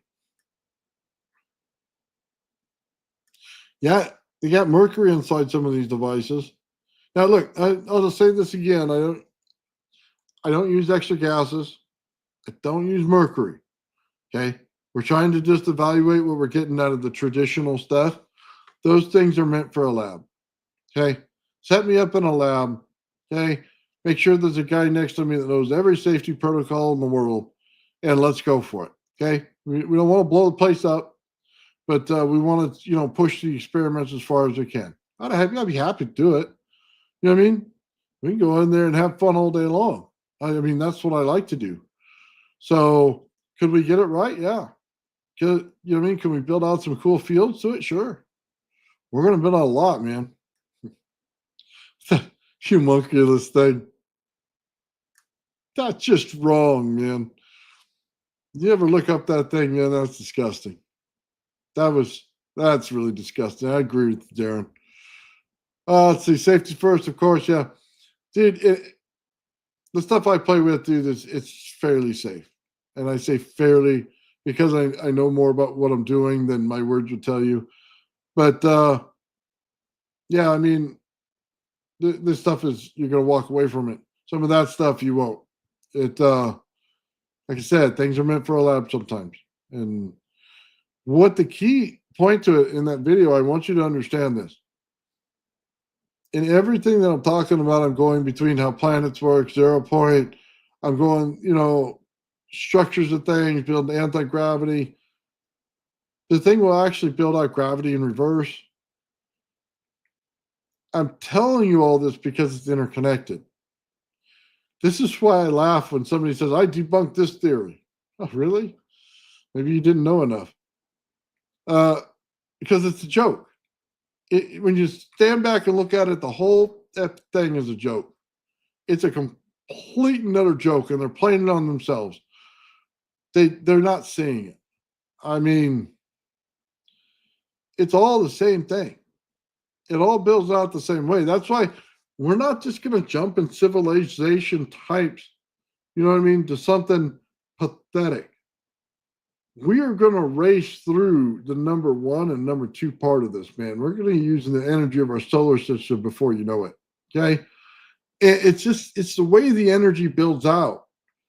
Because once you complete the other half of the puzzle, man, we're going to be flying through this stuff.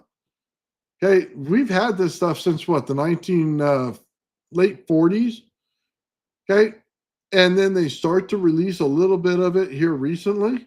Guys, This isn't that difficult to understand. The problem is you put so many damn words in it in physics, it makes it hard for everybody to understand. The energy itself is simple. Okay. It's all that garbage you add into it that you got to just peel off. I mean, God, I could read papers for 4 days just to get to a simple understanding that your transistor works on saturation of the field. That's pathetic. Okay. I should never have to read that many pages for that. I mean, I'm sorry, man. If you make me read something, you're going to regret it because I'm going to know everything about that stupid thing. And I'm just going to shove it right into you. I do not like, that stuff. That's why I don't use other people's words. As soon as I say one word, you box me into a corner. That's exactly what you'll do. You'll box me right into a corner. I don't want to be boxed into a corner. I don't like those rules. I want to be able to figure it out on my own. And anybody who's ever talked to me on a live knows that. I absolutely love figuring out things on my own. Okay? You want to give constructive input on, hey, you're working with this. I see you doing this. Hey, maybe you just switch a wire here. Okay? Maybe this is, you're looking at this a little bit, wrong right here, but just fix this. You know what I mean? Not, hey, rip the whole thing apart and let's go put in a bunch of extra parts that cost you about $7,000. Yeah, I don't have it, buddy. I don't have it. Yeah, Bob Greenyer. Bob Greenyer's awesome, by the way. God, I love it, but he was showing the video, man. It looked like a freaking penis on there. Okay. And I know he was talking about the things building out. You can't hide what it looked like. It was hilarious. But no, I will say his investigations are absolutely awesome. And I want to say this: if you can take a microscope to how an anode and cathode works and prove out his theory on every single thing that he does, it's a fact. It's already there. They've already done it. What do they call it? The Sapphire Project, something like that. It's like, sorry, I'm bad with words, bad with names. But that they'll show you in what they're doing, and they will never say anti-gravity, but it's exactly what they're doing. They're because it's all the same. Once you start building out things that way, it's all the same. Let's see. Dude, it was. Oh man, I shouldn't say that, but it did. Okay, I'll see if I can find the picture. I don't know. It was pretty bad. Hang on, I'll show you this one first. Let me pull it up here.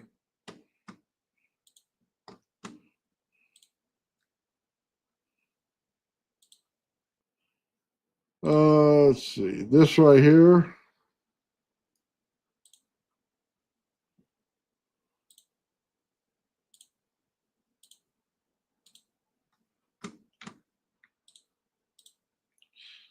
That right there is your Egyptian cross.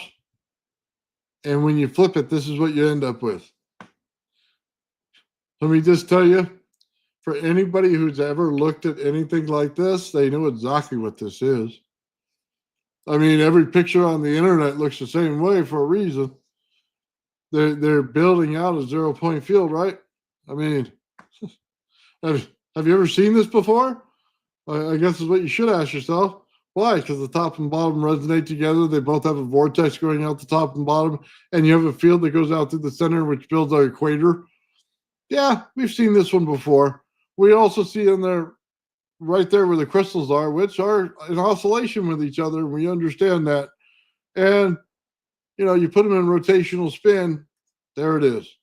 I mean, there it is, guys. It's the counter rotation itself that's, causing problems with you there. Anyway, people say, oh my God, it's positive, it's negative. No, your charge state's just different. One has more electrons than the other. Therefore, it's positive on one side, negative on the other. That's it. One has a balance, one has an imbalance. One's in coherence, one's in incoherence. That's it. That right there, the Egyptians do it long before we did. Let me show the other one because I think it's funny. Sorry, Bob, but you can't hide what it looks like. And so that's what Bob shared on the show. And he did talk about the the field going on out here around the tip, and all of the other fields going on down here. If I tell you, it looks awfully familiar. I mean, I'm not going to disagree with what he described. I'm just going to say it was hilarious in the fact of what it actually looked like.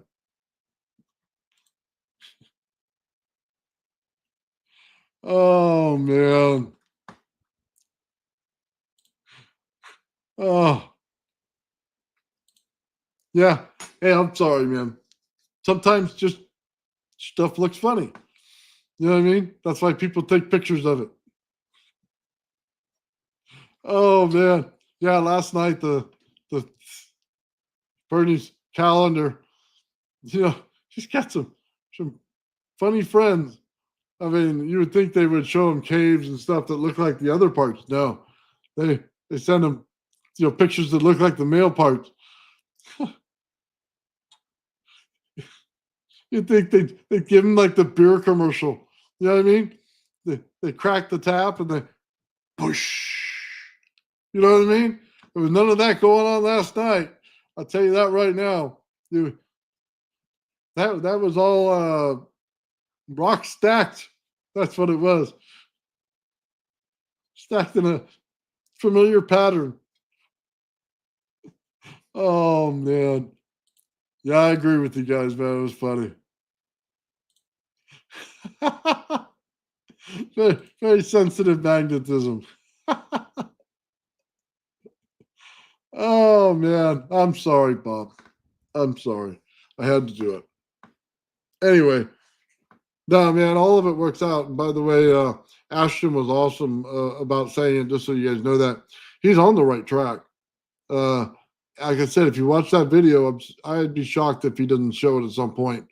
But it goes into there, and it also gives you some history on some of the people who were there and involved in some of the projects that were going on with their government and things like that. Excellent video, man. It's like 2 hours long. It's 100%. You got to watch it. Um, like I said, maybe we'll just turn it on at some point on a Monday or something, and just watch it together. Maybe I have to put it in a little bit of a fast forward mode a little bit. Just change it for YouTube to let it go by, but definitely worth checking out. All the information's there, and if you wanted the actual names of what it is that I'm doing, it's all there. So I'm on the same track these people are. I just don't have the lab they do. Yeah, you don't want that, huh? Oh, yeah, you play with the magnets all the time. So oh man, oh, that's funny, guys. Oh man, yeah. Bernie was saying when we were doing the live, man, that they were saying that Sheeta was AI. That what I mean, she was too good looking to be on there with us ugly guys. You know what I mean? Sorry, Bernie's probably better looking than I am. I'll just say it that way. Um, no, she's real, man. She's. I was lucky to get to be part of that, and I'll say thank you again to Bernie for that. Totally awesome, man. Yeah, I just want to guys tell you thank you for answering Paul's question. Paul again is my neighbor, man. Awesome guy. You know what I mean? Really, really cool. So yeah, thank you guys for answering his questions for him, man. Oh, his jaw started to hurt already. Oh yeah, it was funny, man. The good times. No, what you were showing, man, was awesome because he's talking about ratios, right? And she's talking about the volume of energy inside of each one of these things. When you do coherent patterns of resonance, you get atoms in coherent patterns. That's why it builds a shape. I don't think a lot of people understood that. That's what it's doing. You're building atoms in a coherent pattern, which makes a shape, which means that resonance is the structure of that shape. And it's telling you how exactly to build out. It's how nature identifies how to build everything. It's the resonance. Resonance itself, it's a pattern. That's why I talk about, we want to talk about diamonds and how to make them, stronger, things like that. You want to talk about how to build things out. Well, magnetrons is basically a resonance chamber. Seriously, that's all it is, a resonance chamber. And they amplify it with what? The volume of energy going into the resonance chamber. I can't tell you any more than that, man. It's working that way.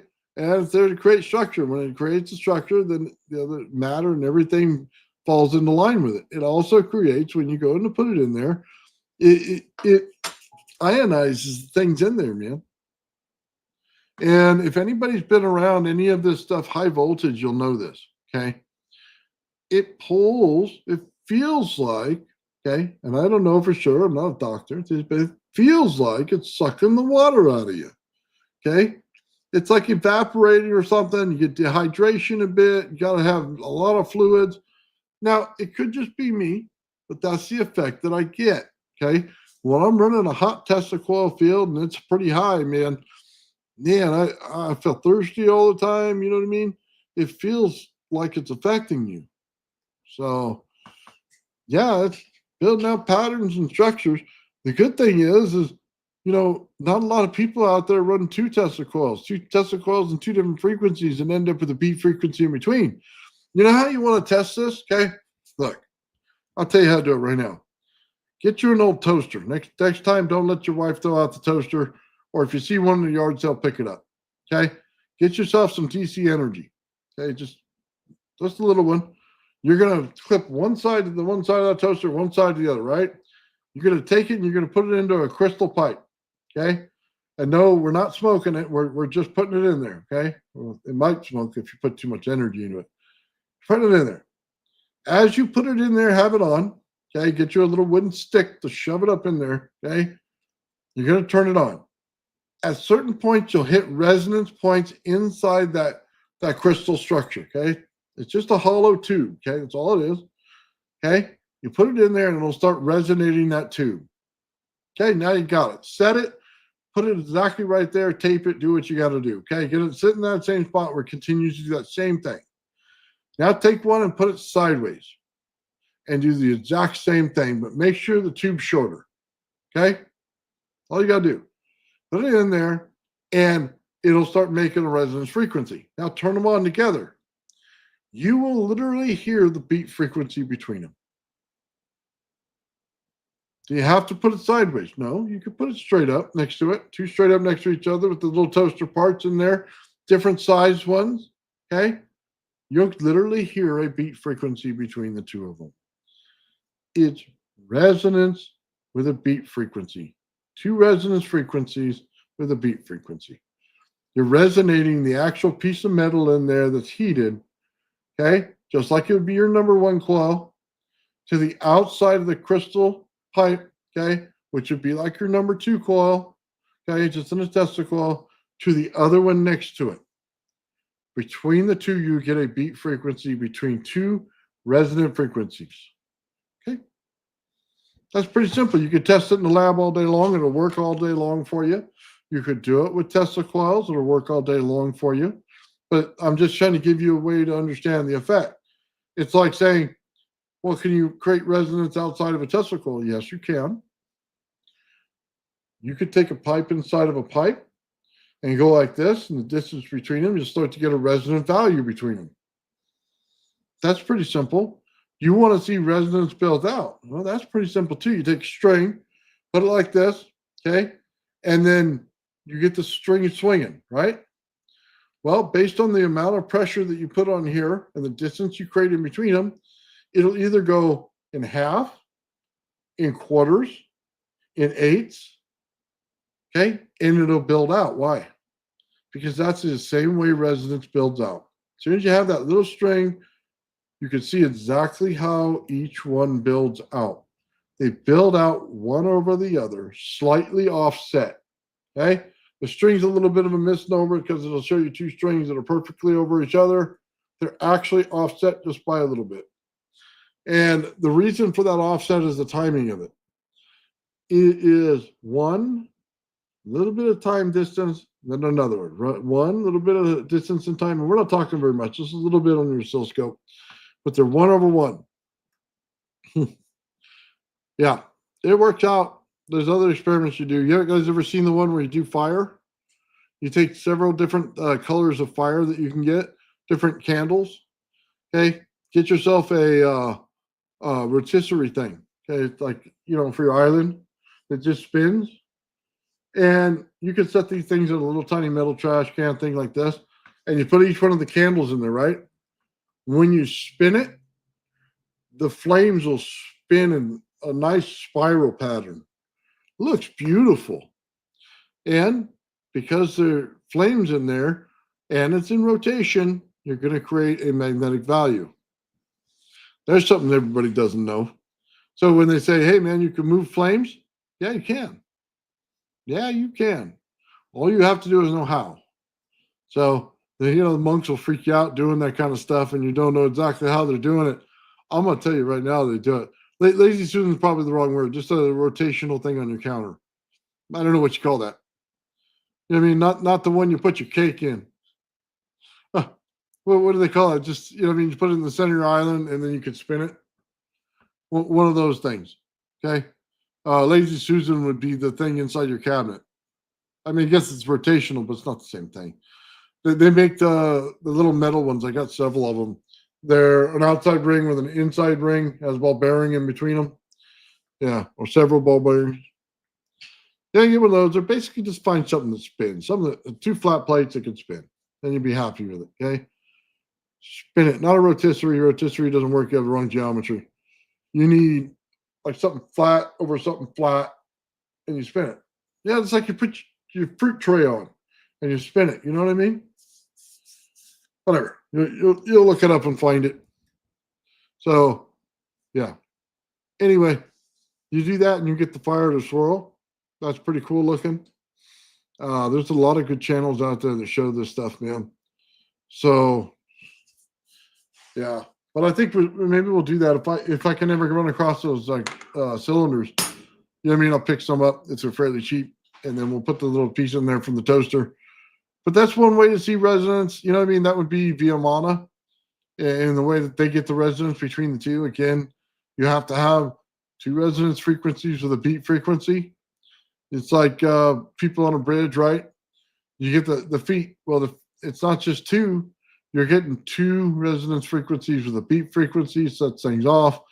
You can't just hit the resonance frequency of everything unless you have your resonance frequencies amplified enough, okay, to set that off. Just on a regular frequency, that's why bridges are pretty stable. It's only in a very, very, it's like you really have to work out if you hit those bridges to do any swaying. Okay, let's just put it that way. You're sitting there with your Tesla coil and going to do it. Let me just put it that way.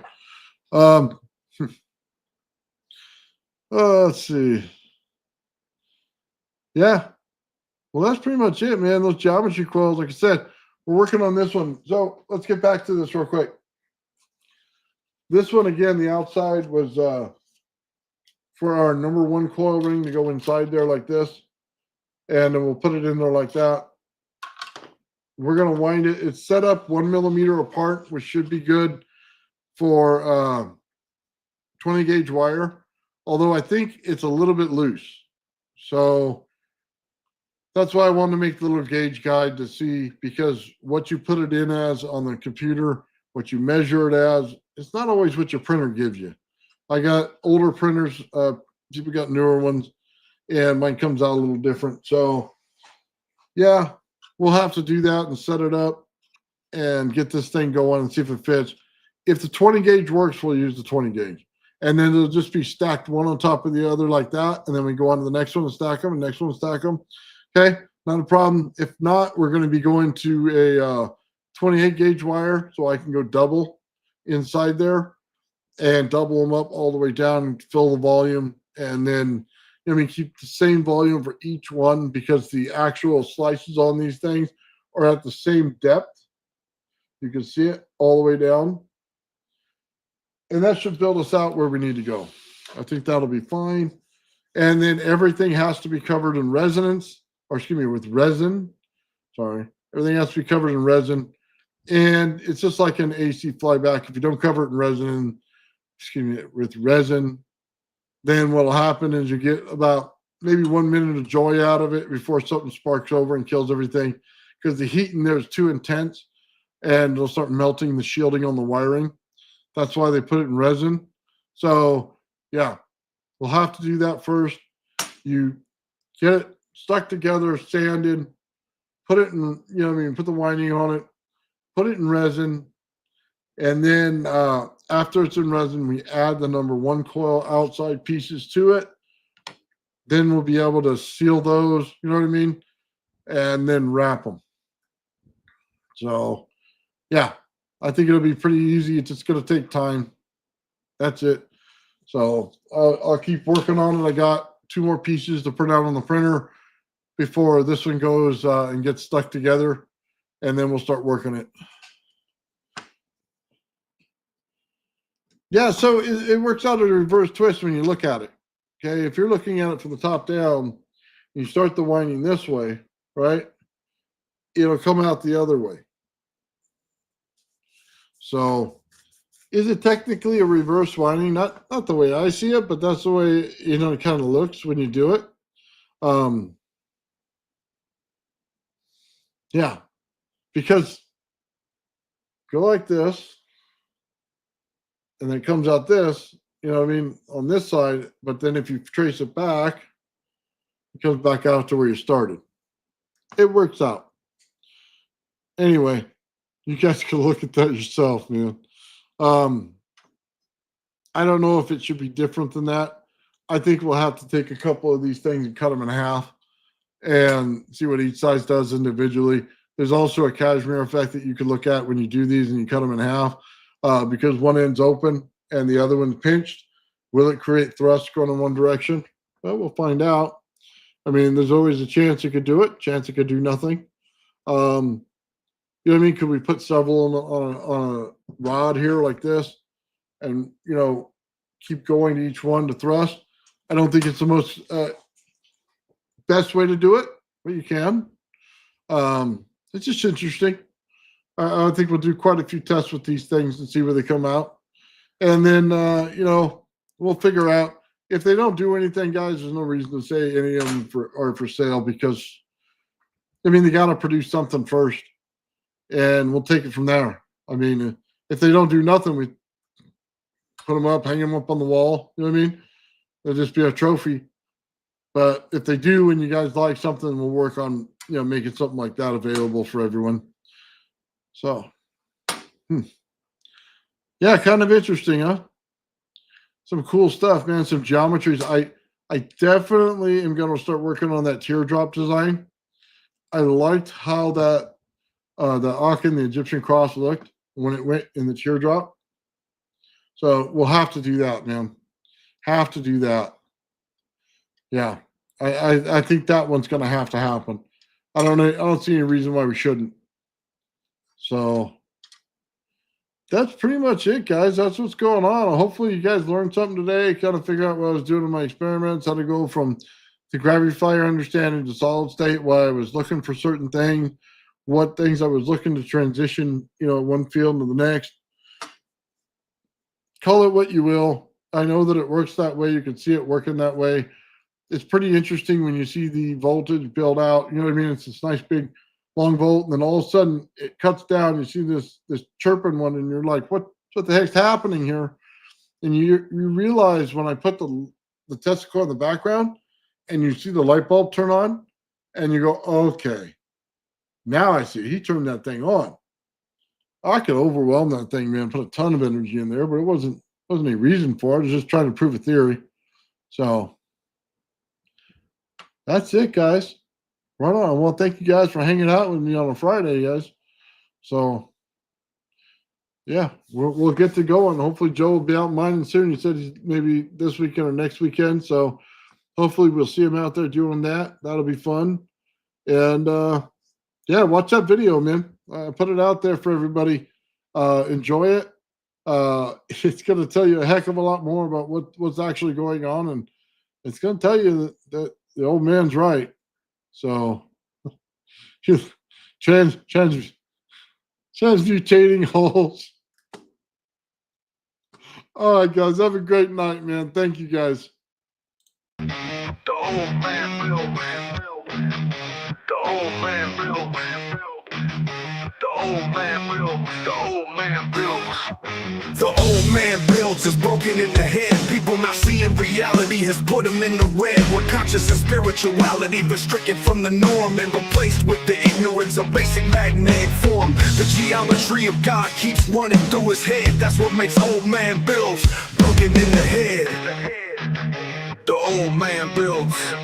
The old man builds. Spheres of destiny are spinning in his mind, making him travel back and forth in time, battling the establishment for just a little recognition. Has him forcing the world to understand his premonition. That world will have all the technology in the end, even if it means his life will fail to extend. The old man builds. The old man builds. The old man builds. The old man builds. Fears of destiny are spinning in his mind, making him travel back and forth in time, battling the establishment for just a little recognition. Has him forcing the world to understand his premonition. That world will have all the technology in the end, even if it means his life will fail to extend. The old man builds. The old man builds. The old man builds. The old man builds.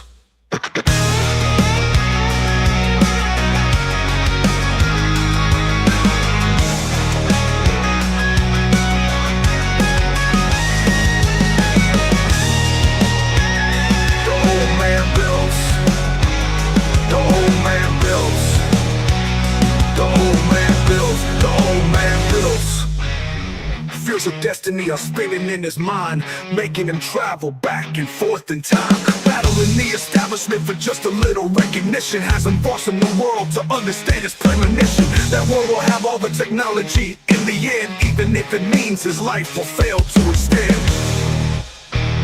The old man builds.